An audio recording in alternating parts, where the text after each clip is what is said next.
Hello and welcome welcome back. Welcome to jobs Adda once again. प्यारे बच्चों, जैसे आपको पता है अभी एक तो सब इंस्पेक्टर का पेपर आने वाला है और भी बहुत सारे एग्जाम हैं। जैसे मान लो कोई बैंक का पेपर है या कोई एसएससी का पेपर है। तो मैथमेटिक्स ऐसा सब्जेक्ट है जिसको लेके सबसे ज्यादा बच्चा डरता है। कोई भी बच्चा हो वो बोलता है मैथ ऐसे जो टीचर प्रॉब्लम सॉल्व करवाता है वो हम कर लेते, मगर उसी तरह का जब मिलता जुलता क्वेश्चन पेपर में आ जाता है तो हमें पता नहीं चलता। तो आज मैं आपके सामने एक नया बंदा, नए सर हैं जिनको मैं आपके सामने एक इंट्रोड्यूस करूंगा। ये हैं, इनसे आपने पढ़ा भी होगा। ये सर पहले भी पढ़ाते हैं और इनके बारे में मैं आपको बताऊं, इन्होंने कितने एग्जाम क्वालिफाई किए हैं, इससे आपको जरा इस बात पे आपको ट्रस्ट करने में आसानी होगी कि जो बंदा आपको पढ़ा रहा है वो कितना क्वालिफाइड है। देखो, एक तो सर ने आरबीआई का पेपर क्वालिफाई किया है, ये इनका रोल नंबर है, और उसके बाद ये इनके टोटल मार्क्स हैं और क्वालिफाई हुआ है, ये इनके बारे में लिखा है। इसके अलावा और सर ने कौन सा एग्जाम क्वालिफाई किया, एक तो आरबीआई, आरबीआई के अलावा आरबीआई के अलावा हम्म, ये दूसरा एसएससी का पेपर है, स्टाफ सर्विस कमीशन का। इसमें भी यहाँ पे आपको रजिस्ट्रेशन नंबर, रोल नंबर, ये और ये जो क्वालिफिकेशन है ये आपको नीचे दिख रही है। तो उसके बाद ये देखो नॉर्मलाइज्ड स्कोर इनके इतने आए हैं। उसके अलावा ये एसएससी का पेपर है, इसमें भी इनका ये रजिस्ट्रेशन नंबर, ये रोल नंबर वगैरह ये सब मेंशन है। फाइनल स्कोर इतना आया है, क्वालिफाइड है ये भी। उसके अलावा ये एग्जाम है, हाँ ये एसएससी सीजीएल का है।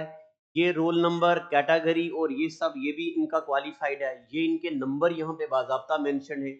इसी तरह ये वाला एग्जाम है, ये भी एसएससी का पेपर है, ये भी इनका क्वालिफाइड है। इसी तरह इनके ढेर सारे पेपर यहाँ पे भी देख लो, ये रजिस्ट्रेशन नंबर, रोल नंबर, ये रेलवे का पेपर है, यहाँ पे ये भी देख लो। सब सब के नीचे यहाँ पे लिखा हुआ है short listed for second stage examination, yes yes या नो, यहाँ पे लिखा है यस, यानी कि ये भी इनका क्वालिफाई है। के अलावा इनके और भी बहुत सारे पेपर क्वालिफाई है। ये भी एसएससी का पेपर क्वालिफाइड है, और ये कंबाइंड ग्रेजुएट लेवल 2019 का ये पेपर भी क्वालिफाइड है।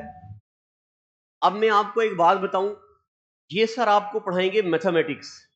तो आपने क्या करना है, पहले दिन अभी से सर आपको ये बताएंगे कि आखिर मैथ में फोकस कैसे करना है। देखो ये बात आप सबके लिए है और आप सबके साथ ही होती है। आप भी यही चाहते हैं और कोई भी बच्चा हो वो यही चाहता, मैं बस रात को सोऊं और सुबह धुरंधर बन के खड़ा हो जाऊं, पूरा का पूरा मैथ मुझे आ जाए। मैं रात को सोऊं, सुबह उठूं, पूरी की पूरी रीजनिंग जीएस सारी मुझे आ जाए।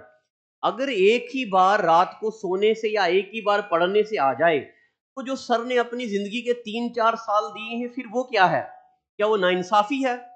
तो मेरी बात सुनिए, कोई भी चीज पलक झपकते इंसान नहीं सीख सकता।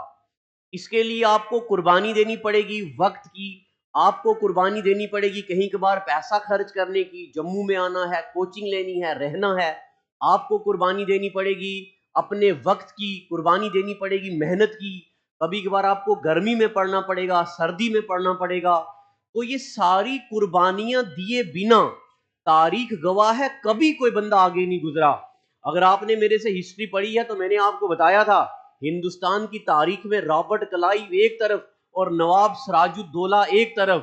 पूरे बंगाल का मालिक नवाब सिराजुद्दौला 10 बजे बिस्तरे से उठता और रॉबर्ट क्लाइव एक मामूली सिपाही, छोटा सा ब्रिटिश मिलिट्री का पर्सन, पहली बार हिंदुस्तान की तारीख में बैटल ऑफ प्लासी लड़ते और पूरे हिंदुस्तान के, पूरे बंगाल के मालिक बन जाते। तो सर आपको ये बताएंगे आखिर जिसको हम एप्टीट्यूड बोलते हैं, यानी कि मैथमेटिक्स भी बोलते हैं, या जिसको आप एप्टीट्यूड बोलते हैं, सर आपको बताएंगे अरिथमेटिक क्या होता, एडवांस मैथ क्या होता, बिल्कुल बेसिक से अप्रोच क्या रहनी है।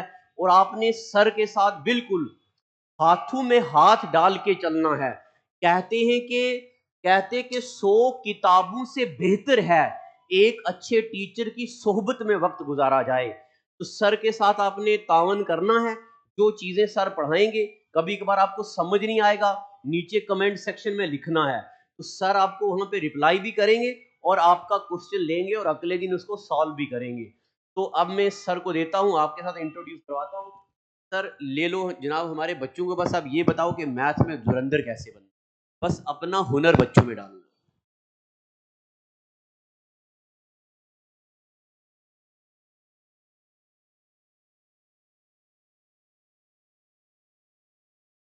सबसे पहले तो सर का थैंक यू करेंगे क्योंकि इन्होंने हमारे बारे में इतने काइंड वर्ड्स बोले। देखो, किसी इंसान में इतनी कोई खास बात होती नहीं है, लेकिन ये है कि कर्म करते चलो तो धीरे धीरे गेम बनती जाती है। तो देखो, जितने जितने भी एग्ज़ाम्स मैंने क्वालिफाई किए हैं, तो ऐसा नहीं है कि मैंने एक 6 महीने के अंदर ही सारे कर लिए।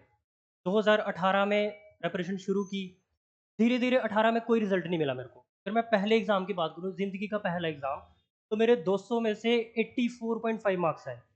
200 में से 84.5, क्या परसेंटेज बनी? 42 पॉइंट समथिंग। मतलब आज के टाइम पे छोड़ो, उस टाइम पे भी 75% मार्क्स चाहिए थे क्वालिफिकेशन के लिए। तो तब तो, लेकिन एग्जाम देके एक आइडिया हो गया कि मैं यहाँ बिलोंग तो करता हूँ, क्योंकि मैंने अगर बिना पढ़े 84 तक पहुँच गया हूँ, तो इट मीन्स अगर गाइडेंस ठीक रही और मेरी मेहनत ठीक रही, तो 84 से 130, 130 से 150 जाने में कोई दिक्कत नहीं आने वाली। तो सबसे पहली चीज़ थी कि मेरा खुद पे ट्रस्ट, कि मुझे पता था कि मैं कर पाऊंगा। तो पहली चीज़ जो बच्चे लैक करते हैं वो यही है कि खुद पे भरोसा नहीं है, सेल्फ डाउट। तो सेल्फ डाउट जो है ये बहुत खराब चीज़ है। मतलब आप बिना कोशिश किए ही कह रहे हो कि ये मुझसे नहीं होगा, तो फिर सोचो, आप पहले ही पीछे हो गए आप उस रेस में जो आपने लड़ी भी नहीं। तो सबसे पहली चीज़ है कि कॉन्फिडेंस होना चाहिए आपके अंदर, और वो कोई और नहीं डाल पाएगा। वो आप खुद कोई मॉक दे के देख सकते हो, कोई भी छोटे लेवल का मॉक दो, एमटीएस का दो। देखो, मैंने एमटीएस भी क्वालिफाई किया हुआ है। ये सोच थी कि करना तो सीजीएल ही है, लेकिन उस चक्कर में एमटीएस और सीएचएसएल को कभी छोटा नहीं समझा कि वो 10th लेवल का और वो 12th लेवल का एग्जाम है। किसी भी एग्जाम को छोटा मत समझो। अगर वो आपकी आपने जो तैयारी की है उससे मिलता जुलता है, तो जरूर अपीयर हो जाओ। या तो क्वालिफाई करोगे या एक अच्छा एक्सपीरियंस मिलेगा। एक्सपीरियंस इन द सेंस कि वो चीज़ें आप घर पे कभी नहीं सीख सकते जो आप एग्जाम हॉल में बैठ के सीखोगे। टाइम मैनेजमेंट सबसे बड़ी दिक्कत, कि बच्चे को आता भी है, लेकिन पेपर में कहता है कि टाइम नहीं बचा। जब तक मैं मैथ सेक्शन पे पहुंचा, मैं कुछ देख ही पा रहा था, एक दो क्वेश्चन, और इतनी देर में टाइम अप। तो कॉम्पिटिटिव एग्जाम की सबसे बड़ी, जो कहते हैं कि चैलेंज है, जो सबसे बड़ा, वो है टाइम मैनेजमेंट। अब देखो कि मैथ को सुधारना तो है, क्योंकि मैं अगर अपने पर्सनल एक्सपीरियंस से कुछ चीज़ बोलूँ तो वो ये है कि मेरा होल्ड सिर्फ 3 कंपोनेंट पे है, सिर्फ 3, और आपको पता है एग्जाम में आते हैं 4। अगर एसएससी की बात कर लो या बैंकिंग की बात कर लो, बैंकिंग के प्री में तो 3 ही है, मेंस में जाके आपको जीएस मिलेगी, लेकिन एसएससी एग्जाम में आपको जीएस पहले ही मिलेगी, इवन जेकेएसएसबी में तो जीएस साथ में मिलेगी। तो मेरे 3 कंपोनेंट्स पे कमांड है। एक तो मैथ्स पे है ही, दूसरी रीजनिंग, तीसरी इंग्लिश। यानी कि मैं 200 नंबर के पेपर में अपीयर होता हूँ। देखो, ये सब चीज़ें 50-50 की होती।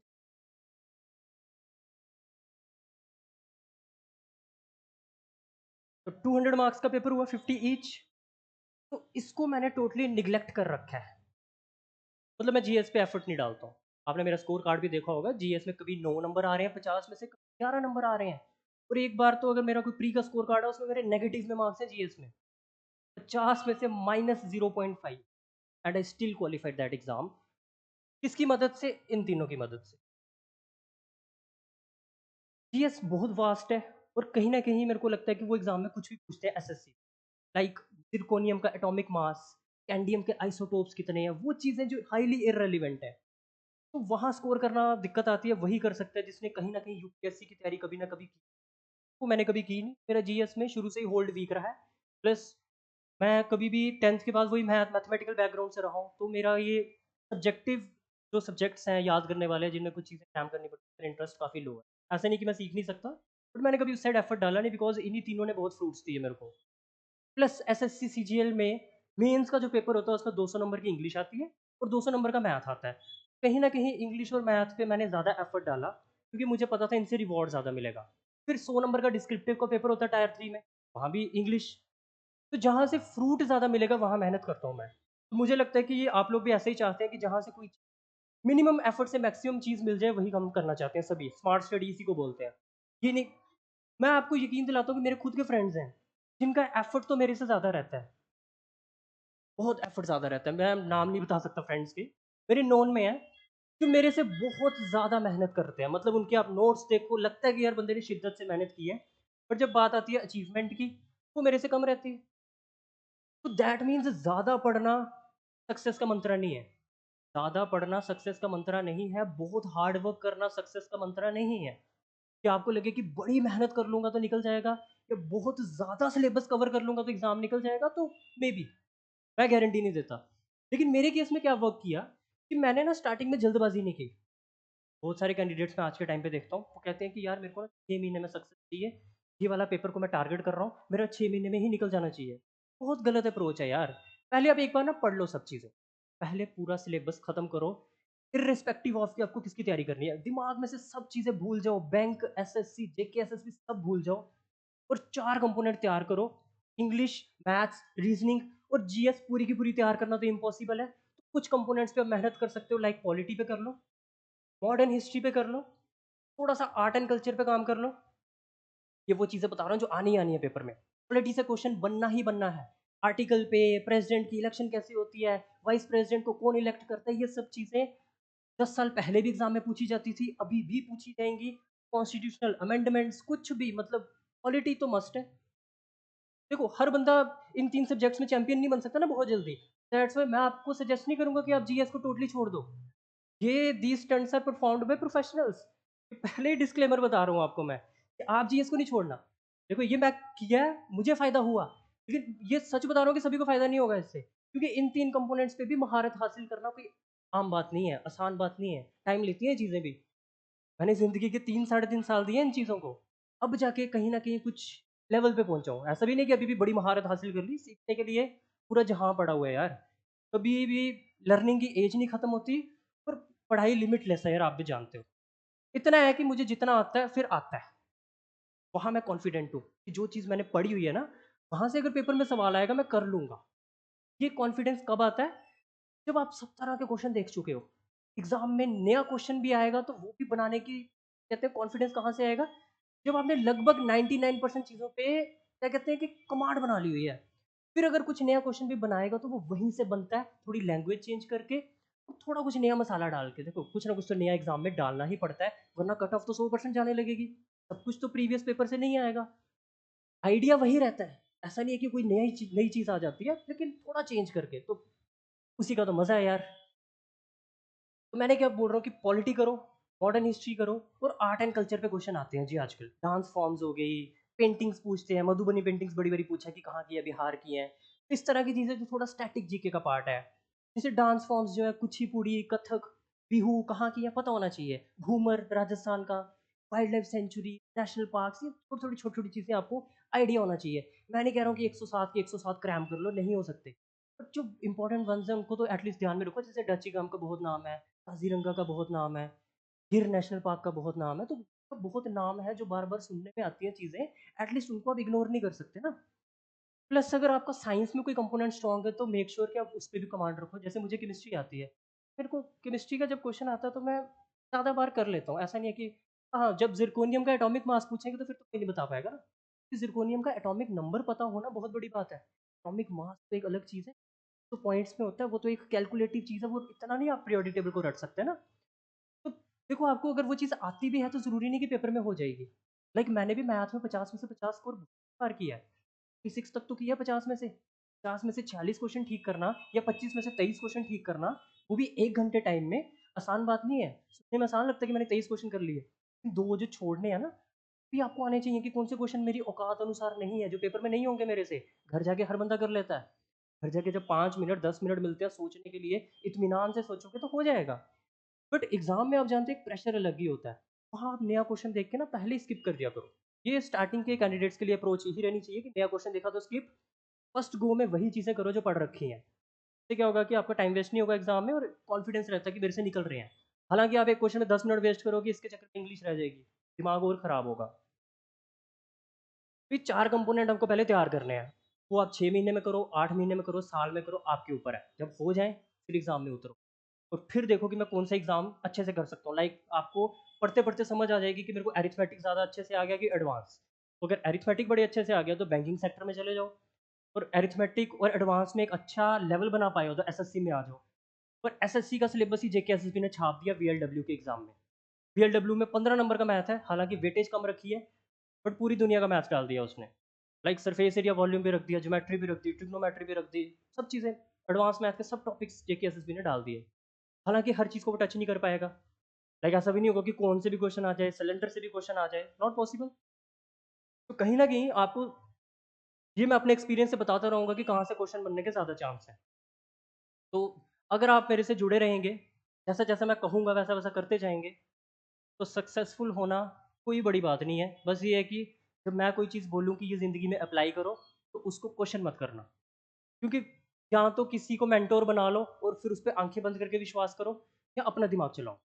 आप अपना भी चला रहे हो और मेंटरशिप भी ले रहे हो और किसी की बात भी सुन रहे हो, तो वो जो थोड़े-थोड़े का कॉम्बिनेशन है वो वर्क नहीं करता। है ना? कहते हैं ना भगवान के भरोसे सब छोड़ दो। तो वो या तो आप टीचर के ऊपर डिपेंडेंट रहो थोड़ी देर के लिए। मैं ये नहीं बोल रहा हूँ कि मेरे पे डिपेंडेंट रहोगे तो एग्ज़ाम निकल जाएगा, नो। लेकिन थोड़ी देर के लिए ना जो वो बात बोल रहा है उसको फ़ॉलो करो। ये मत बोलो कि यार ये बात गलत बोल रहा है, ये नहीं मैं करनी फ़ॉलो। तो किसी ने अगर इतने एग्ज़ाम क्वालीफाई किए हैं तो यार ऐसे नहीं हुए होंगे। इक्का-दुक्का एग्ज़ाम आप बोल सकते हो कि बाय लक हो गया। लेकिन बार-बार सीजीएल टायर 2 क्वालीफाई करना, बार-बार सीजीएल का प्री निकालना, आरबीआई का भी निकाल दिया, मतलब बैंकिंग सेक्टर भी नहीं छोड़ा, एसएससी भी नहीं छोड़ा। जेकेएसएसबी इन दोनों के सामने क्या है? बताओ। जेकेएसएसबी तो 2 घंटे देता है एग्ज़ाम में। 2 घंटे में आप चाय पी के पेपर दे सकते हो, इतना टाइम होता है 2 घंटे। तो जेकेएसएसबी कुछ नहीं, मैं आपको पहले बता रहा हूँ। मैंने जेके पीएसआई की कभी तैयारी नहीं की, फिर भी 98 मार्क्स थे मेरे। वहीं मैं कुछ देख रहा था कि कुछ टॉपर्स के 65 हैं, तो मुझे लग रहा था कि यार वो टॉपर कैसे फिर? अगर मैं बिना पढ़े 98 स्कोर कर रहा हूँ, मतलब मैंने स्टेट का कभी तैयारी नहीं की, मैं सच बता रहा हूँ। मेरे को ये जो रीऑर्गेनाइजेशन एक्ट वगैरह, मुझे इनके बारे में कोई नॉलेज नहीं है, क्योंकि मैं शुरू से ही एसएससी की तैयारी करता रहा हूँ। तो कहते हैं कि जिस एग्ज़ाम की आप तैयारी कर रहे हो, आप जज भी खुद को वहीं पे करो। बजाय इसके कि आपने जेके पीएसआई में स्कोर क्यों कम किया? मैं खुद बता रहा हूँ 98 स्कोर है मेरा, बहुत ज़्यादा नहीं है। बट आप बोल सकते हो कि एवरेज स्कोर तो है। तो मतलब कि जो चीज़ें आपने पढ़ रखी है ना, ये हर एग्ज़ाम में काम आ जाएँगी। किसी एग्ज़ाम की पर्टिकुलर तैयारी न करते हुए भी ये चीज़ें आपके काम आ जाएँगी। तो पहले इंटरेस्ट अनुसार चीज़ें होती हैं। जैसे किसी को जीएस पसंद है तो वो पहले जीएस को पकड़ेगा। जिसको मैथ पसंद है वो मैथ और रीज़निंग पकड़ लेगा। इंग्लिश बच्चों वाली होती है, इंग्लिश में कोई इतना ज़्यादा एफर्ट देने की ज़रूरत नहीं है। बच्चे मैंने देखा इंग्लिश में ना ग्रामर पे ज़्यादा फ़ोकस कर, ग्रामर पे फ़ोकस करने की ज़रूरत नहीं है, इंग्लिश की अंडरस्टैंडिंग पे फ़ोकस करो। क्योंकि ग्रामर कोई आपको रूल्स नहीं याद करने की ज़रूरत कि ये कैसे है, ये क्यों है, ये सब क्यों जानना आपने। यू जस्ट हैव टू सी कि किस पार्ट में एरर है, that's it.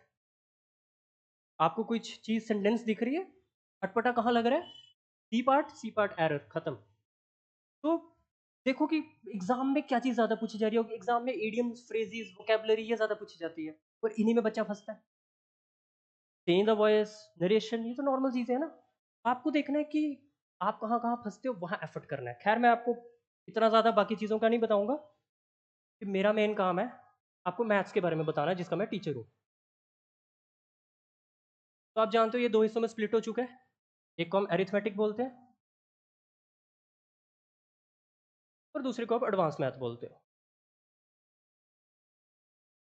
Start always arithmetic से किया जाता है, क्योंकि अरिथमेटिक में ही इंटरेस्ट जल्दी बनता है बच्चे का। क्यों बनता है? क्योंकि यहाँ पे जो चैप्टर्स होते हैं ना, वो कहीं ना कहीं डेली लाइफ से रिलेट करते हैं। जैसे प्रॉफिट लॉस, बहुत मज़ेदार चैप्टर है। Time and work, again very interesting. Time, speed and distance, बहुत मज़ा आता है पढ़ने में। फिर आपको टॉपिक दिख जाएगा मिक्सचर एलिगेशन, बहुत अच्छे क्वेश्चन होते हैं उसके। तो मतलब कि इन क्वेश्चंस को करने के 5-6 मेथड्स रहते हैं। मल्टीपल अप्रोचेस से क्वेश्चन सॉल्व हो सकते हैं। आप 100 मान के कर सकते हो, आप एक्स मान के कर सकते हो। आप मेरे से स्मार्ट मेथड सीख सकते हो कि बिना एक्स मान के कैसे करना चीज़ों को। स्मार्ट मेथड्स बहुत ज़रूरी हैं, जिनको आप अप्रोचेस बोलते हो। कॉन्सेप्ट स्ट्रॉन्ग करना पड़ेगा पहले आपको। बेसिक तो सिखाएंगे ही, बेसिक के बिना तो ऊपर उठ ही नहीं सकते आप। लेकिन बेसिक के साथ साथ कुछ बच्चे रिजिड हो जाते हैं कि मेरे को ये क्वेश्चन एक्स मान के ही करना है। तो रिजिडिटी जिस दिन आई, आप खत्म। रिजिडिटी इंसान को मारती है, क्योंकि शुरुआत में मैं भी ऐसा ही था कि ये बेसिक मेथड से क्यों नहीं हो रहा क्वेश्चन सॉल्व, ये इक्वेशन बना के क्यों नहीं हो रहा क्वेश्चन सॉल्व। इस चक्कर में मैं 5-5 10-10 मिनट गवा देता था क्वेश्चन। कहीं ना कहीं दिमाग में बैठ चुका था कि बेसिक से तो होना ही चाहिए, नो डाउट बेसिक से होना ही चाहिए। लेकिन एग्जाम में बेसिक से करते जाओगे तो 5 मिनट लगेंगे, बजाय उसके कि आप ऑप्शन का इस्तेमाल कर लो, डिजिट्स का सम का इस्तेमाल कर लो, लास्ट डिजिट देख लो। ये सब चीज़ें सिखानी है मैंने आपको। बेसिक बेसिक तो बहुत टीचर कर रहे हैं मार्केट में, और बेसिक के नाम पे आपको क्या दे रहे हैं आपको ये भी पता है, कि बस छोटी छोटी चीज़ें बता देते हैं और चैप्टर खत्म कर देते हैं। आपको मेरे से पढ़ के पता चलेगा कि चैप्टर की कितनी डेप्थ में जाना पड़ता है, फिर जाके मार्क्स आते हैं। तो सबसे पहले अरिथमेटिक के पहले चैप्टर की बात करते हैं, वो है परसेंटेज। और मेरे ख्याल से यहीं से मैथ पढ़ना शुरू करना चाहिए, कि परसेंटेज के बिना आगे मैथ नहीं चल सकता। ये आपको प्रॉफिट लॉस में हेल्प करेगा कि वहाँ कैसे क्वेश्चन बनेंगे, कि मैंने एक गाय बेची 20% के प्रॉफिट पे, 20% परसेंटेज का इस्तेमाल मिक्सचर एलिगेशन में ये यूज होगा। क्यों? A vessel contains 20% milk and rest water, तो 20% दूध 80% पानी, परसेंटेज का फिर यूज हुआ। परसेंटेज मल्टीपल चैप्टर्स में यूज होगा, स्पीड टाइम एंड डिस्टेंस में होगा। A train travels 30% faster than a car, 30% speed time and distance में यूटिलिटी आ गई। टाइम एंड वर्क में यूज होगा, A is 40% as efficient as B, 40%। तो परसेंटेज चैप्टर मल्टीपल चैप्टर्स में यूटिलिटी है इसकी। कंपाउंड और सिंपल इंटरेस्ट है ही परसेंटेज पे बेस्ड, कि मैंने इतना पैसा ब्याज पे दिया 10% की रेट से, 10%। तो देख लो, एक चैप्टर मल्टीपल चैप्टर्स में यूज होगा, तो यानी कि अगर इस पे कमांड नहीं हुई तो वो सारे चैप्टर नहीं तैयार हो पाएंगे आपसे। तो सबसे पहला काम परसेंटेज पे टाइम इन्वेस्ट करना है। ये नहीं कि 2 दिन में आ जाएगा। आप देखोगे कि शायद मेरे को इसके लिए 11 वीडियोस बनानी पड़ेंगी, शायद 10-11 वीडियोस लग जाएंगे परसेंटेज के लिए। हो सकता है कि आधे आधे घंटे की ही वीडियोस दूं मैं आपको, ताकि आप भी बहुत ज़्यादा ये नहीं सोचो कि एक ही दिन में बहुत ज़्यादा पढ़ने को मिल रहा है। एक दिन में एक टाइप के क्वेश्चन, फिर चाहे 6 अटेम्प्ट हो या 7। परसेंटेज के बाद नेक्स्ट चीज आपको क्या करनी है, रेशियो एंड प्रोपोर्शन।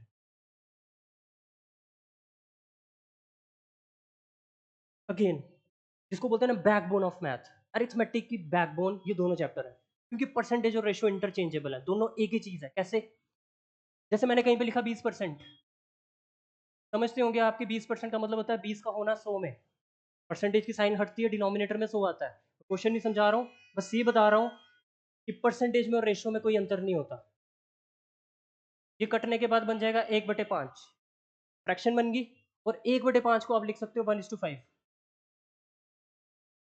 शुरू किया था परसेंटेज से, थोड़ी देर बाद पहुंचे फ्रैक्शन पे, फ्रैक्शन अल्टीमेटली चेंज होगी रेशो में। यानी कि परसेंटेज और रेशो तो एक ही चीज है, कोई फर्क ही नहीं है। तो यानी इन दोनों चैप्टर्स का आपस में थोड़ा थोड़ा मेल रहेगा, और ये दोनों चैप्टर ही सबसे पहले तैयार करने हैं। These will really help you. मतलब अपने एक्सपीरियंस से बता रहा हूँ, जिसको ये दो चैप्टर बड़े अच्छे से आते हैं वो अरिथमेटिक आगे बहुत इंजॉय करता है, बहुत ज्यादा। देन इसके बाद इनके यूटिलिटी बेस्ड चैप्टर आएंगे। कौन कौन से? Profit loss and discount. Average थोड़ा डिफरेंट चैप्टर है, वहाँ इन दोनों का यूज कम होता है, बट स्टिल एवरेज भी इंपॉर्टेंट है, क्योंकि एवरेज कहीं ना कहीं डीआई के क्वेश्चन में हेल्प करता है। डीआई में ये तीनों ही पूछे जाते हैं, परसेंटेज, रेशियो और एवरेज। जब भी डीआई का क्वेश्चन बनेगा इन्हीं तीनों पे बेस्ड होगा। मतलब यहाँ तो पूछ लेंगे वो ए जो है बी से कितने परसेंट ज्यादा था, ए और बी का रेशियो बता दो, ए और बी का एवरेज बता दो, जो ग्राफ वाले क्वेश्चन होते हैं जिनको आप डाटा इंटरप्रिटेशन। देन पांचवा चैप्टर आ गया, time, speed and distance. Then six chapter आ जाएगा, टाइम एंड वर्क। आपको मुझे देख के फील हो रहा होगा कि इस कमरे में बहुत गर्मी है जहाँ वीडियो बना रहे हैं, मतलब इस टाइम पे लाइट बंद है, शायद एसी वर्क नहीं कर रहा है, बहुत पसीना आ रहा है। नर्वसनेस मत समझना, क्योंकि कैमरा पहले भी फेस करता रहा हूँ, मैंने आपको पहले भी यूट्यूब पे पढ़ा रखा है। मैं चैनल नहीं बताऊंगा, बट यूट्यूब पे पढ़ा रखा है, और ऑफलाइन क्लासेस तो देता ही था, तो कुछ स्टूडेंट्स तो मेरे को पक्का जानते होंगे। देन सातवां चैप्टर आ गया, mixture alligation. Then simple interest and compound interest, जो आपका आठवां चैप्टर, SICI। मेरे हिसाब से अरिथमेटिक में इतना ही। आप बोलो कि बोर्ड्स एंड स्ट्रीम्स नहीं आया, पाइप्स एंड सिस्टम्स नहीं आया, तो boards and streams time, speed and distance का पार्ट है, और पाइप्स एंड सिस्टम्स जो है वो टाइम एंड वर्क का पार्ट है। वो इसी के साथ कवर होगा जब भी होगा, वो उसके लिए कोई अलग से लॉजिक नहीं चाहिए, अलग से कोई आइडिया नहीं चाहिए। तो बेसिकली यही 8 चैप्टर हैं आपके अरिथमेटिक के, जिन पे कमांड बनानी है। टाइम लगेगा, वैसे भी आपको पता है SSC CGL का फॉर्म अप दिसंबर में निकलेगा, तो भी मार्च अप्रैल तक पेपर होगा, टाइम है। और अभी जो JK PSI वाला है वो अक्टूबर में आ जाएगा, BLW भी आने वाला है मेरे हिसाब से। तो हम धीरे धीरे तैयारी शुरू करेंगे, और आपको किसी लेवल तक जरूर पहुंचाऊंगा मैं, यूट्यूब पे ही। तो अरिथमेटिक के चैप्टर्स मैंने आपको बता दिया, कोई बहुत बड़ी आइटम्स नहीं है, बस 2 चैप्टर्स जिन पे मेहनत करनी है मैं बता रहा हूँ। इतनी सॉलिड मेहनत करनी है ना इन पे, परसेंटेज और रेशो दिख के आप खुश हो जाओ पेपर में, बस कि यार इन्हीं दोनों से क्वेश्चन आ रहा है, मैं कर लूंगा। क्योंकि हर चैप्टर में बता रहा हूँ इनका यूज होता है, हर चैप्टर में। तो उसी तरह इन पे इन्वेस्टमेंट भी करनी है, कि जो इतना फायदा दे रहे हैं, जो 8 चैप्टरों में फायदा देंगे, तो आप छोड़ सकते हो? बिल्कुल नहीं। अरिथमेटिक समझ गए आप क्या क्या आना है। देन आ जाओ एडवांस मैथ पे। एडवांस बच्चों ने कम पढ़ा होता है, एडवांस मैथ जिसको बोलते हैं, बच्चे बहुत कम पढ़ते हैं इस चीज़ को। कोचिंग सेंटर्स भी आप देख लो, अरिथमेटिक करा के छुट्टी कर देते हैं। ये एडवांस यहाँ बहुत कम लोगों को आता है। बैटरी पढ़ाना आसान बात है क्या? कि ज्योमेट्री आने के लिए ट्रिग्नोमेट्री भी आनी चाहिए, इंटरचेंजेबल है, दोनों चीज़ें एक दूसरे में यूज़ होंगी। जैसे मैंने राइट ट्रायंगल अगर एक बनाई, राइट ट्रायंगल में अगर कोई ज्योमेट्री का क्वेश्चन आ गया राइट ट्रायंगल बेस्ड, तो ट्रिग्नोमेट्री की हेल्प लेके नहीं करोगे तो बड़ा लंबा क्वेश्चन हो जाएगा, सिमिलैरिटी वगैरह यूज़ करनी पड़ जाएगी। राइट ट्रायंगल देखते दिमाग जाना चाहिए ट्रिग्नोमेट्री पे। तो ये दोनों चैप्टर एडवांस की जान है, खुद में ही एक एक किताब है ये। ज्योमेट्री कोई छोटी चीज़ नहीं, ट्रायंगल पढ़ना है, क्वाड्रिलेटरल पढ़ना है, पेंटागन, हेक्सागन, ऑक्टागन तो क्वेश्चन आते हैं पेपर में। ऑक्टागन का एरिया पूछ लेंगे, कोई बहुत बड़ा क्वेश्चन नहीं है, लेकिन फॉर्मूला नहीं आता नहीं कर पाओगे। ऑक्टागन के अंदर सर्कल बनाएंगे, पूछेंगे उस सर्कल का रेडियस बताओ कितना है, कैसे करोगे? तभी कर पाओगे अगर बेस से समझा होगा चीज़ों को। तो ये दो चैप्टर बहुत इंपॉर्टेंट भी हैं, और कहीं ना कहीं कह सकते हो आपकी यार मज़ा कम आता है पढ़ने में। क्यों कम आता है? 9th में हमने ज्योमेट्री अच्छे से नहीं पढ़ी, 10th में हमने ट्रिग्नोमेट्री अच्छे से नहीं पढ़ी, बात तो वहीं ख़त्म होगी। 11th 12th में हमने मैथ नहीं रखा। तो आपने पिछले 7-8 साल से अगर मैथ नहीं पढ़ा है तो अरिथमेटिक में तो कहीं ना कहीं मज़ा आएगा, बट एडवांस में मज़ा कम आता है। ये तभी आएगा जब अरिथमेटिक पे थोड़ा बन जाएगी ना कमांड, एक कॉन्फिडेंस लेवल आपका बढ़ जाएगा, फिर आपको और इच्छा होगी कि कुछ नया कंटेंट मिले, फिर आप एडवांस सीखने की स्थिति में हो। डायरेक्टली एडवांस पे जाओगे तो मार पड़ेगी, क्योंकि एडवांस सीखना, डायरेक्टली सीखना बड़ा मुश्किल है बिना अरिथमेटिक के। इनमें क्वेश्चन में वेरिएशन कम होता है, गिनी चुनी टाइप्स होती हैं, क्वेश्चन लेंथ ही नहीं बनते, ये बहुत ज़्यादा कैलकुलेशन नहीं होती इन क्वेश्चन में, कॉन्सेप्ट पता होना चाहिए। ये टेंजेंट है तो इसकी लेंथ बराबर होगी, टेंजेंट और रेडियस में 90 का एंगल बनेगा, ये सब चीज़ नहीं चाहिए। बहुत सारे क्वेश्चन बनते हैं इसमें। Then the next thing is algebra. Algebra कुछ हद तक बच्चे कर लेते हैं, अलजेब्रा इतना मुश्किल नहीं है। और फिर अगला चैप्टर आता है मैंसुरेशन, तो जेके एसएसबी का फेवरेट है मेरे हिसाब से, कि ये तो इन्होंने सीधा भी सर लिख सकते थे, सरफेस एरिया एंड वॉल्यूम पूछा जाएगा 2D और 3D फिगर्स का, लेकिन इन्होंने एक एक करके लिखा हुआ है, कौन, cylinder, cube, cuboid, prism, pyramid, regular figures, quadrilaterals, मतलब इन्होंने एक एक चीज़ इकलौती इकलौती बता दी, बजाय इससे कि इसको एक वर्ड में खत्म कर सकते थे कि सरफेस एरिया वॉल्यूम आएगा पेपर में। 2D फिगर्स का भी, 3D फिगर्स का भी। 2D फिगर्स होती हैं जो बोर्ड पे ड्रॉ हो जाती हैं, लाइक स्क्वायर। 3D फिगर होती है क्यूबॉइड, की हाइट भी होती है। सिलेंडर 3D फिगर है, प्रिज्म 3D फिगर है, पिरामिड 3D फिगर है, क्यूब 3D फिगर है, क्यूबॉइड 3D फिगर है, कोन 3D फिगर है, ट्राइंगल 2D फिगर है, क्योंकि ट्राइंगल बोर्ड पे ड्रॉ हो जाता है मजे से। कोन तो हम ड्रॉ तो कर लेते हैं, बट सोच के देखो कि वो तो सिर्फ एक शेप ड्रॉ की है, वो आपको फील नहीं होगा, वो आइसक्रीम की तरह थोड़ी दिखेगा आपको। उसके बाद जब ये सब हो जाए, थोड़ा बहुत फिर कोऑर्डिनेट ज्योमेट्री का कंसेप्ट होना चाहिए।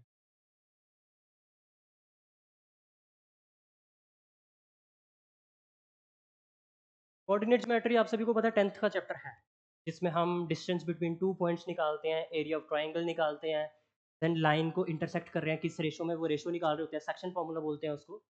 ये सब चीज़ें भी कवर होंगी, बट पहले नहीं, पहले अरिथमेटिक। ये सब भी आसान है, मैंने एसएससी की तैयारी की है ना, मैं जानता हूँ कुछ भी नहीं इन सब में। एसएससी में तो बहुत वेटेज है इसका, 52% वेटेज रहता है एडवांस का, सिर्फ 48% अरिथमेटिक, 50% एडवांस। तो वहाँ तो दोनों पे बराबर मेहनत करनी पड़ती है। लेकिन मैं आपको बताता हूँ कि जेके एसएसबी के लिए घबराने की जरूरत नहीं है। वो अगर यहाँ से क्वेश्चन उठाएगा भी ना तो इन डेप्थ नहीं उठा सकता, वो मैं आपको बताऊंगा कि यहाँ से वो कैसे पूछेगा। देन मैथ शुरू कैसे करना, स्ट्रॉन्ग कैसे करना है, पढ़ाऊंगा तो मैं ज़रूर, लेकिन कुछ चीज़ें जो मेरे को आपसे चाहिए वो डिमांड सुनो आप। आपको काम करना पड़ेगा कैलकुलेशन पे, कि कहीं ना कहीं आपने देखा होगा कि कुछ क्वेश्चंस आपको आते होते हैं, आप शुरू भी करते हो, आप सही भी कर रहे होते हो, एंड में आंसर कुछ और आ जाता है कैलकुलेशन। बहुत बच्चों को मारती है ये, ओहो, फिर एंड में ऐसा होता है यार यहाँ तो मैंने यहाँ गलत काट दिया। तो ये जो ओहो बाद में निकलता है, ये जो रिग्रेट होता है, इसकी वजह से होता है कैलकुलेशन। कैलकुलेशन पे तो वर्क करना ही करना है भाई, और कैलकुलेशन पे वर्क डेली बेसिस पे करना पड़ता है। कैलकुलेशन एडवांस में बहुत ज़्यादा नहीं होती, बट अरिथमेटिक में कैलकुलेशन ही बहुत ज़्यादा होती है, क्योंकि जब तक तो सवाल 20% पे आया, 30% पे आया, 50% पे आया तो ठीक है, बट जब वो 42 पॉइंट समथिंग परसेंट पे क्वेश्चन बनाएगा तो कैलकुलेशन बढ़ेगी। कैलकुलेशन के लिए आपको क्या क्या चाहिए भाई, टेबल्स तो आनी ही चाहिए। 20 तक कर लो बहुत अच्छी बात है, जिनको 20 तक आते हैं वो 30 तक चलो, रुकना नहीं है, लेवल बढ़ाते जाना डे बाय डे। आपको क्या लगता है कि मैं 20 तक रुक जाता हूँ? मेरे को कोई टेबल पूछ लो, कहीं से पूछ लो, कोई टेबल कहीं से, तो 30 का पूछ लो, 35 का पूछ लो, 38 का पूछ लो, मतलब इतनी जल्दी मैं माइंड में प्लस कर लेता हूँ या मल्टीप्लाई कर लेता हूँ कि आप कह सकते हो कि टेबल याद ही है एक तरह से, हालांकि याद नहीं है। लेकिन मैं आपके सामने 38 का टेबल सुना सकता हूँ इतनी जल्दी जल्दी ऐड करके माइंड में। मेरे को ऐड बड़ी जल्दी हो जाता है, मल्टीप्लाई बहुत जल्दी हो जाता है, लेकिन कैसे डेवलप किया धीरे धीरे, पहले दिन नहीं होता था। तो टेबल्स 20 तक चाहिए, मिनिमम रिक्वायरमेंट है ये, मैक्सिमम की कोई लिमिट नहीं होती। ऊपर कहाँ तक जाना है तो कोई लिमिट नहीं है, पैसा कितना छाप सकते हो आप, कोई लिमिट नहीं है। मिनिमम रिक्वायरमेंट ये है कि 20 तक टेबल चाहिए, मुझे 20 तक की स्क्वायर्स चाहिए मिनिमम, कि मतलब 20 तक तो आते ही हैं। आप 19 का पूछ लो 361 हम बताएंगे, अब 18 का पूछ लो 324 आता है, जुबान पे है, सबकॉन्शियस माइंड में है, मेहनत नहीं करनी पड़ रही उसके लिए। और क्यूब्स याद करने हैं 11 तक, और उसके बाद आपको 19 का क्यूब भी आना चाहिए और 21 का भी आना चाहिए। कहीं ना कहीं ये ज़्यादा यूज़ होता है। 19 का होता है 6859, 21 का होता है 926। ये कुछ चीज़ें हैं जो आपको रात को भी कोई उठा के पूछ लेना कि 19 6 जा बोलो 114, रात को उठा के सीधा पूछ लिया जाए 19 7 जा 133, 17 6 जा 102, टेबल इतने अच्छे से याद चाहिए और हो जाते हैं। किए हुए हैं, आपके सामने बंदा खड़ा है, कहीं से पूछ लिया जाए 16 अट्ठे 128, 21 सत्ते 147, कुछ भी पूछ लिया जाए टेबल से। डायरेक्टली तो नहीं पूछा जाता पेपर में कि इसका टेबल लिख के दिखाओ, लेकिन कैलकुलेशन करते टाइम बहुत हेल्प होती है कि जिस बंदे को, देखो मान लो आपके सामने नंबर दिख रहा है 207, 207 मुझे पता है 23 का मल्टीपल है 23 का, तो 23 कितने सा 23 9 सा होता है।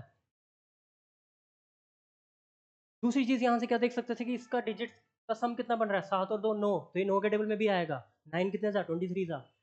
तो टेबल्स एक्चुअली बहुत हेल्प करते हैं, और स्क्वायर्स क्यूब्स की भी मदद रहे तो बहुत अच्छा रहेगा आपके लिए, बजाय इसके कि आप पेपर में स्क्वायर निकाल रहे हो, क्यूब निकाल टाइम वेस्ट कर रहे हो। आपका टाइम पेपर में सिर्फ कॉन्सेप्ट की तरफ होना चाहिए, किसने क्वेश्चन में क्या पूछा है, मैंने इसको कैसे अप्रोच करना है।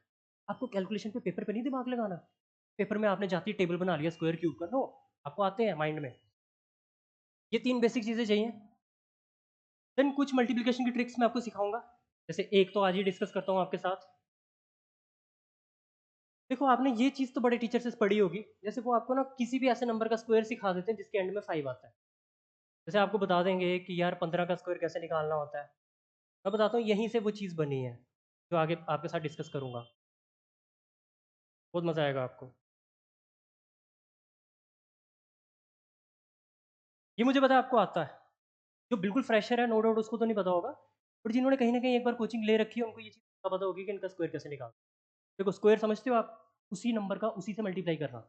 लाइक अगर 15 का स्क्वायर की बात हो रही है तो आपको 15 को 15 से मल्टीप्लाई करना है, 25 का स्क्वायर है तो 25 को 25 से मल्टीप्लाई करना है, खुद से ही एक बार और मल्टीप्लाई करना, और क्यूब में खुद से ही 2 बार और मल्टीप्लाई करना। क्यूब यानी कि खुद की गुना 3 बार, स्क्वायर यानी कि खुद की मल्टीप्लिकेशन 2 बार। तो हम मल्टीप्लाई करने नहीं बैठेंगे, आपको इतना तो पता है 5 का स्क्वायर 25 होता है, और ये सभी के सभी 5 पे खत्म हो रहे हैं। जब ये सभी के सभी 5 पे ही खत्म हो रहे हैं, एंड में 25 तो आएगा ही आएगा, बड़ी नॉर्मल सी बात है और ये आपको पता है। लेकिन यहाँ से जो एक और चीज़ सिखानी है वो सीख के मजा आएगा आपको। 5 का स्क्वायर 25 जानते हो आप, यानी 5 का काम तो खत्म हो गया, यहाँ ये 5 का काम तो खत्म हो गया, अब बचा 1। अब यहाँ जो भी नंबर बचा ना, उसको इसके इमीडिएट नेक्स्ट नंबर से मल्टीप्लाई करो। आपको यहाँ 1 दिख रहा है, जो भी ये नंबर हो, 1 हो 3 हो 5 हो, आई डोंट केयर, जो भी हो इसको इमीडिएट नेक्स्ट नंबर से मल्टीप्लाई करो। 1 के बाद कौन आता है 2, 1 को 2 से मल्टीप्लाई करो 2, यानी 15 का स्क्वायर 225, 225 ही होता है। अगेन यहाँ 5 दिख रहा है, 25 तो लिख ही दो, 5 का काम खत्म। पीछे दिख रहा है 2, 2 को इसके इमीडिएट नेक्स्ट नंबर से मल्टीप्लाई करो तो 2 3 जा 6, यानी ये आ गया 625। सेम आइडियोलॉजी यहाँ, अब इसका आंसर आप खुद बता दोगे मेरे को कि यहाँ 25 तो लिख ही दो सर, और 3 को 4 से मल्टीप्लाई करो तो 1225, यहाँ फिर 25 लिख दो, और 4 को 5 से मल्टीप्लाई करो 2025, 2025, यानी जिसके एंड में 5 आ जाए उसका स्क्वायर निकालना तो कोई बड़ी मुश्किल काम नहीं है, बड़े बड़े नंबरों का निकल जाएगा। लाइक आपको बोले कोई 115 का निकाल दे भाई, कोई दिक्कत नहीं, 5 का स्क्वायर तो 25 होता ही होता है। पीछे दिख रहा है 11, देखो पीछे जितना भी दिख रहा है उसको एक बार में ले लो, एक एक करके नहीं, उसको एक बार में ले लो, जो 5 के अलावा कुछ भी दिख रहा है, 5 के अलावा जो भी दिख रहा है उसको एक बार में ले लो। 11 ले लिया, 11 को 12 से मल्टीप्लाई करना है, तो 11 को 12 से मल्टीप्लाई करना मुश्किल काम नहीं है, 132, क्योंकि 11 11 से 121 होता है, 11 का स्क्वायर 121 होता है, उसमें 11 ऐड कर दो तो 11 इंटू 12 132। कैलकुलेशन की टेक्निक्स हैं मार्केट में, और भी टीचरों के पास कैलकुलेशन की टेक्निक्स हैं। ये तो हुई एक बात, अब यहाँ से जो चीज़ डिराइव करके लाई है वो देखो, यहाँ क्या चीज़ वर्क कर रही है पहले वो बताता हूँ आपको। जैसे लेट से मैंने ले लिया 65 × 65, मुझे पता आपको इसका आंसर आता है। अभी आपने सीख लिया कि 5 का स्क्वायर तो 25 लिख ही दो, और यहाँ 6 जो है वो कॉमन है, 6 को 7 से मल्टीप्लाई करो 42। देखो 65 × 65 कहाँ से बना? ये बना 65 के स्क्वायर से। 5 का square can be written as 65 × 65। अभी बताया मैंने कि 5 का स्क्वायर तो 25 आना ही आना है, और 5 को छोड़ दो, फिर पीछे जो भी नंबर दिख रहा है उसको इमीडिएट नेक्स्ट नंबर से मल्टीप्लाई करो, 6 7 42, 4225 आंसर आ गया। अब आया कैसे वो देखो। तो इस ट्रिक के पीछे लॉजिक पता क्या है? आपको ये मालूम होना चाहिए कि वंस प्लेस किसको बोलते हैं, टेंस प्लेस किसको बोलते हैं। जैसे मैंने एक नंबर लिखा 143, तो इसको बोलते हैं वंस प्लेस, इसको बोलते हैं टेंस प्लेस, इसको बोलते हैं हंड्रेड्स प्लेस। थर्ड फोर्थ में यही सब सिखाते थे हमें, change the number, right the numerals, ये करते थे हम। इसको लिखते थे 143, यानी आपको पता होना चाहिए वंस प्लेस क्या होती है, टेंस प्लेस क्या होती है। ये आई होप आपको आइडिया है इसका।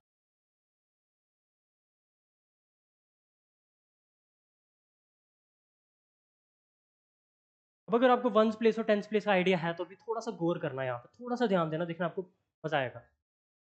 आप यहाँ देख पा रहे होंगे कि वंस प्लेस पे जो चीज है उनका सम 10 बन रहा है। वंस प्लेस पे जो भी लिखा हुआ है उनको प्लस करके 10 बन रहा है।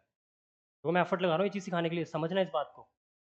यही होती है वंस प्लेस, जो बिल्कुल एक्सट्रीम राइट पे हो, मेरी तरफ से देख रहे हो तो मेरा ये राइट हैंड है ना, एक्सट्रीम राइट पे जो होगा वो वंस प्लेस होगी। तो वंस प्लेस पे मेरे को इधर भी 5 नजर आ रहा है, इधर भी 5 नजर आ रहा है, यानी दोनों का सम 10 हुआ कि नहीं? 5 और 5 10। मेरी कंडीशन है कि सम होना चाहिए 10, इसका जो भी चीजें वंस प्लेस पे हो, जो भी चीजें वंस प्लेस पे हो उनका सम कितना होना चाहिए? 10। और मेरी दूसरी रिक्वायरमेंट है कि टेंस प्लेस वाला डिजिट सेम होना चाहिए।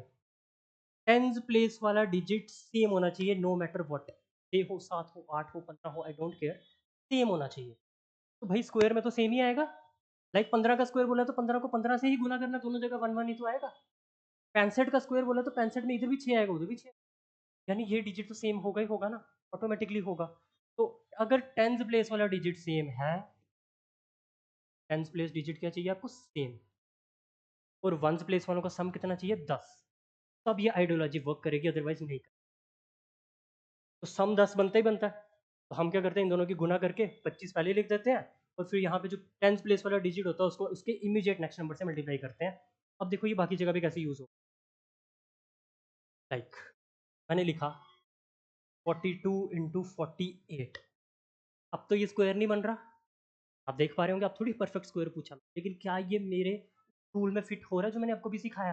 बिल्कुल। कैसे?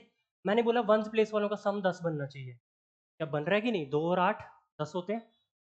वंस प्लेस पे जो चीज़ें लिखी है उनका सम 10 होना चाहिए, सम 10 बन रहा है। और मैंने बोला टेंस प्लेस वाली चीज़ें सेम होनी चाहिए, टेंस प्लेस वाली चीज़ें सेम होनी चाहिए। तो टेंस प्लेस पे तो दोनों जगह सेम ही है, 4 ही तो लिखा दोनों जगह। वंस प्लेस का सम 10, टेंस प्लेस डिजिट सेम, तो हमारा वो चीज़ वर्क करेगी जो भी सीखी। क्या बोला उसमें कि एंड वाले दो का मल्टीप्लिकेशन कर लो, तो 8 और 2 8 दूनी 16 तो हो ही जाएगा। अब पीछे क्या लिखना है? जो नंबर सेम है उसको इसके इमीडिएट नेक्स्ट नंबर से मल्टीप्लाई करके, 4 पंजे 20, 2016 माइंड में कर लोगे आप। अब अगला नंबर देखना आपने माइंड में कर लेना है। ये लिखा मैंने, आपने कहना है 3 और 7 10 बन गया, ठीक है। और यहाँ भी 3 है, यहाँ भी 3 है, बहुत बढ़िया। 7 3 21, यहाँ क्या आएगा? ये भी 3 है, ये भी 3 है, 3 को नेक्स्ट नंबर से मल्टीप्लाई करो, 3 चौक 12, 12 से 21 आंसर। कैलकुलेटर पे चेक करते जाओ। देन मैंने लिखा 54 × 56। अब तो अपने दिमाग नहीं लगाना, 6 चौक 24, 5 इंक 30, कोई बड़ा ले लो, 91 × 99। मेरी कंडीशन फुलफिल कर रहा है? बिल्कुल कर रहा है। तो 9 एकम 9, लिख दिया 9 मैंने। हाँ 2 डिजिट कंज्यूम करने हैं एंड वाले मेरे को हर बार, तो 9 लिखने के लिए मैंने क्या लिखा? 0 9, और इधर भी 9 दिख रहा है, इधर भी 9 दिख रहा है, 9 को 10 से करो 90, 9009 आंसर। तो आई होप आप समझ पाए होंगे कि ये ट्रिक सिर्फ स्क्वायर्स तक ही सीमित नहीं है। जहाँ भी सम 10 बन गया स्क्वायर में, तो वहाँ 10 बनता ही बनता है ना। लाइक 75 × 75 बोला तो वहाँ तो ये 5 और 5 मिलकर 10 बना ही रहे हैं, वहाँ तो बना रहे हैं। लेकिन मैं कह रहा हूँ सिर्फ वहीं तक सीमित नहीं है, चीज़ों को बड़े लेवल पे लेना है। हम क्या करते हैं, थोड़ा सा सीख लेते हैं, बहुत बहुत हो गया, तो ना आ गया, हम ज्ञानी बन गए। No, always try for excellence. तो 5 दिखा 2 जगह तो 25 तो आ ही गया। और ये भी 7 है, ये भी 7 है, तो 7 को 8 से करो, 7 8 ज़ा 50। एक कैलकुलेशन की ट्रिक डिस्कस होगी। मेरे ख्याल से आपको ये चीज़ समझ आ गई होगी। और अगर आपको लगता है कि मैं थोड़ा तेज़ बोल रहा हूँ, आई कैन स्लो डाउन। अगर आपको लगता है कि मैं स्लो चल रहा हूँ, तो आप बोल सकते हो कि सर थोड़ी पेस बढ़ाओ। लाइक फीडबैक जो है वो अप्रिशिएबल है। तो मैं क्रिटिसिज्म और एप्रिसिएशन दोनों को बराबर आंकता हूँ, ज़रूरी है दोनों चीज़ें। तो आपको जहाँ जहाँ लग रहा है कि यार ये चीज़ सर आपके एंड पे इम्प्रूव हो सकती है, तो सर करेगा। लेकिन जो चीज़ मैं आपसे मांग रहा हूँ वो चाहिए। स्क्वेयर्स 20 तक, क्यूब्स 10 तक, टेबल्स 20 तक। आपका मैथ अच्छा होने से कोई नहीं रोक सकता, कोई भी नहीं एक्सेप्ट यू। कि आप ही प्रोक्रेस्टिनेट करोगे। प्रोक्रेस्टिनेट क्या होता है? चीज़ें कल पे टालना। लाइक मैंने कोई चीज़ बोला कि आज ही पक्की कर लो, आप बोल रहे हो नहीं सर कल कर लेंगे, चलेगा, कल संडे को कर लेंगे। कल पे मत डालो। कबीरदास का दोहा याद है ना? आज करे सो कल, कल करे सो आज कर, आज करे सो अब, पल में परलय होएगी, बहुरी करेगा कब। वैसे प्रलय होती है, लेकिन उनकी लैंग्वेज में वैसे परलय लिखा था वहाँ, कि वो शायद ब्रज भाषा में लिखते थे, किसमें आई डोंट नो। हिंदी छोड़े, वो बहुत वक्फा हो चुका है। तो प्रोक्रेस्टिनेशन नहीं करनी है स्टूडेंट लाइफ में खासकर। आती तो है नो डाउट, क्योंकि कुछ ऐसी चीज़ सीखनी है जिसमें इंटरेस्ट ही नहीं है। जिनका तो मैथमेटिकल बैकग्राउंड है वो तो इन्जॉय करते हैं कहीं ना कहीं। बट जिनका मैथ काफ़ी समय से छूट चुका है, उनको इंटरेस्ट डेवलप होने में थोड़ा टाइम तो लगेगा, बट इंटरेस्ट डेवलप होगा, आई एम वेरी श्योर। तो tomorrow we will start with percentage. Type wise पढ़ेंगे सब चीज़ों को, और फिर एंड में एक मिक्स क्लास रखेंगे जिसमें मिक्स में क्वेश्चन आएंगे। पहले टाइप वाइज पढ़ना ज़रूरी है। आप पहले ही मिक्स क्वेश्चन नहीं कर पाओगे। हाँ, फर्स्ट डे हो सकता है कि मैं बेसिक पार्ट में मिक्स चीज़ें बताऊँ, बट फ्रॉम सेकंड और थर्ड डे एक सिस्टमेटिक वे में चलेंगी। कि पहले दिन मैं इनकम एक्सपेंडिचर वाले क्वेश्चन करवा रहा हूँ, दूसरे दिन मैं एजिस वाले क्वेश्चन करवा रहा हूँ, तीसरे दिन मैं वोटर्स वाले क्वेश्चन करवा रहा हूँ, चौथे दिन मैं कमीशन वाले क्वेश्चन करवा रहा हूँ, पाँचवें दिन मैं वेन डायग्राम वाले करवा रहा हूँ। तो फिर सिस्टमेटिक वे में चलेगा। और फिर एंड में एक ऐसा, मतलब क्या कहते हैं, पूरी समरी कर लेंगे कि पूरे चैप्टर में हमने ये चीज़ें सीखी। और उस दिन आप समझ सकते हो कि आप उस दिन कैसे कैसे पढ़ोगे। कि जैसे मैंने क्वेश्चन लिखा बोर्ड पे, आपने वीडियो पॉज करनी है और खुद से करना है। लाइक वो आपको टेस्ट फॉर्म में मान लेना खुद के लिए। खुद को इवैल्यूएट कर लेना कि क्या मैंने जो पिछले 5-7 दिनों में पढ़ा, क्या मैं अप्लाई कर पा रहा हूँ? अगर अप्लाई नहीं हो रहा है तो फिर क्या फ़ायदा पढ़ने का? सबसे पहले तो उस चीज़ को ग्रैब करना है, यानी पढ़ना तो है, कॉन्सेप्ट स्ट्रॉन्ग करना है, और फिर उसके बाद एग्ज़ीक्यूशन। एग्ज़ीक्यूशन मीन्स कि जो चीज़ आपने पढ़ी है उसको इम्प्लीमेंट करके दिखाना है। तो सरकार की पॉलिसीज़ तो बहुत अच्छी होती है, इम्प्लीमेंटेशन बेकार होती है, हम सरकार को गाली देते हैं। तो वही चीज़ आपके साथ नहीं होनी चाहिए। आपने अच्छे से पढ़ लिया, अच्छे से कॉन्सेप्ट स्ट्रॉन्ग हो गया, अब इम्प्लाई करके दिखाना है, अप्लाई करके दिखाना है अच्छे से। जो पढ़ा है वो ठीक होना चाहिए क्वेश्चन फिर। वैसे होता नहीं है, स्टार्टिंग में दिक्कत आती है। सुनने में अच्छा लगता है कि 10 दिन मैथ्स पढ़ के मैंने 11वें दिन सब कर लिया, नो। पढ़ा हुआ भी नहीं होता कई बार। घबराना नहीं है, पूछना है कि मैंने ये चीज़ ऐसे ट्राई की, नहीं हुई, कमेंट सेक्शन इसीलिए है। तो डरने की बिल्कुल बात नहीं मैथ से। आपने देखा स्कोर हो जाता है मैथ में, और मैथ, रीजनिंग, इंग्लिश मुझे बचाती है ये बड़ी देर से। जीएस में हाथ बहुत तंग है मेरा। तो अगर मैं 3 कंपोनेंट्स में कर सकता हूँ, तो आप तो चारों में अच्छे हो। आपका तो जीएस ऑलरेडी अच्छा है, तो आपके पास तो मेरे से एक एज ऊपर है। मतलब आप मेरे को बीट कर सकते हो आराम से। बट हाँ, जिनका मैथ ऑलरेडी बहुत स्ट्रॉन्ग है, उनके लिए एक एडवाइस दूँगा कि सिर्फ मैथ के पीछे आप पड़े रहें। अब बाकी कंपोनेंट्स पे भी ध्यान देना शुरू कर दें। जिनको मैथ बहुत स्ट्रॉन्ग है, लेकिन जिनको लगता है कि और स्ट्रॉन्ग होने की इम्प्रूवमेंट है, वो ज़रूर इस पे टाइम दें। तो आई होप आपको चीज़ें समझ आई होंगी, हम कैसे चलने वाले हैं, कैसे-कैसे सेशंस होंगे। तो टुमारो नेक्स्ट वीडियो आ जाएगी। इस पे आप कमेंट सेक्शन में बता सकते हैं, फीडबैक जो भी है। तब तक के लिए बाय बाय, टेक केयर।